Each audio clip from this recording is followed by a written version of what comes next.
Have you ever feared losing something important? Your job, your health, your loved ones?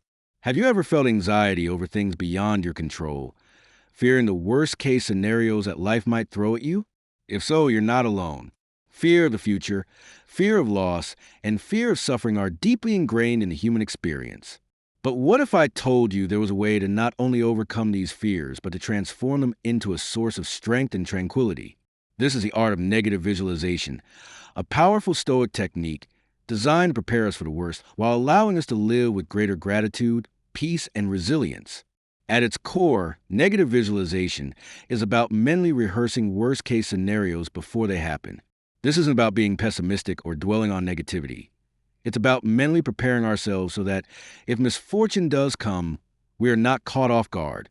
Seneca, one of the greatest Stoic philosophers, put it this way: he robs present ills of their power who perceive their coming long before they arrive. Imagine losing your job. If it happened today, you might feel panic, self-doubt, or despair.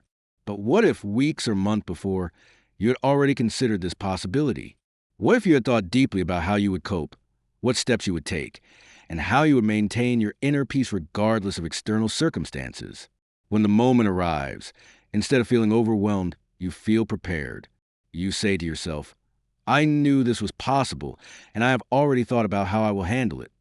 This practice applies to all aspects of life: the loss of wealth, a painful breakup, illness, or even death.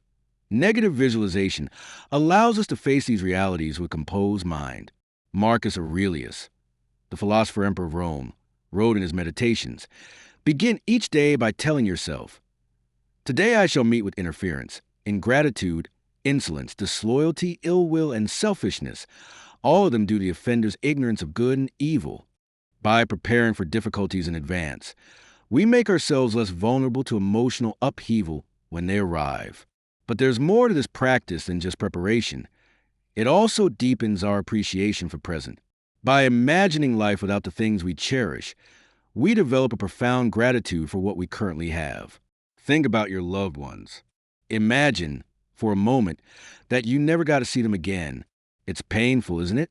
But when you open your eyes and see them before you, doesn't their presence feel even more precious? This is the gift of negative visualization.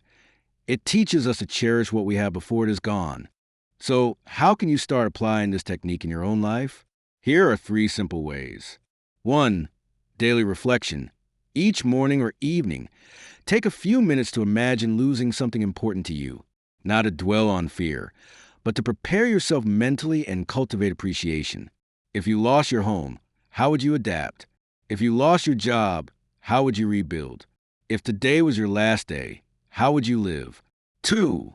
Practical exposure. If you fear discomfort, practice small moments of hardship voluntarily. Skip a meal to remind yourself that you can endure hunger. Take a cold shower to show yourself that comfort is a necessity. Sleep on the floor for a night to appreciate the bed you usually take for granted. These small exercises strengthen your mind and build resilience. 3. Express gratitude. Use negative visualization to enhance gratitude. Before you eat a meal, imagine not having access to food. Before you get into bed, imagine not having a place to sleep. By mentally experiencing loss, you enhance your appreciation for what you have. The Stoics understood that life is uncertain. We will face hardships. We will experience loss. But instead of being afraid, we can train ourselves to remain steady. We can remind ourselves that we are stronger than we think, that we can endure, and that true peace comes not from avoiding hardship, but from mastering our response to it. Additionally, this practice allows us to develop greater emotional resilience. Many times, our fears become exaggerated because we have never truly confronted them. By visualizing these fears ahead of time, we become familiar with them, and familiarity breeds confidence. Instead of being overwhelmed by a difficult situation, we approach it with a sense of preparation and poise. We may not have control over external events, but we always have control over how we respond. Negative visualization also helps us make wiser decisions. When we consider potential setbacks or difficulties before they arise, we can plan accordingly. This allows us to take preemptive action, strengthening our ability to navigate life's challenges. Imagine you are starting a new business venture. Instead of simply hoping for success, you might visualize potential obstacles, financial struggles, customer dissatisfaction, or operational challenges. By doing so, you can create strategies to overcome these hurdles before they even happen. Furthermore, this practice fosters emotional detachment. Many of our fears and anxieties stem from attachment to things we perceive as necessary for our happiness. By imagining life without them, we begin to realize that we can still find fulfillment even if those things were taken away. We realize that our happiness is not tied to external circumstances, but rather to our mindset and perspective. And so, the next time you find yourself worrying about the future, pause for a moment. Practice negative visualization. Ask yourself, if the worst happens, how will I respond? Prepare your mind. Appreciate the present. And remind yourself that no matter what comes your way, you have the strength to face it. This is the Stoic way. Thank you for watching.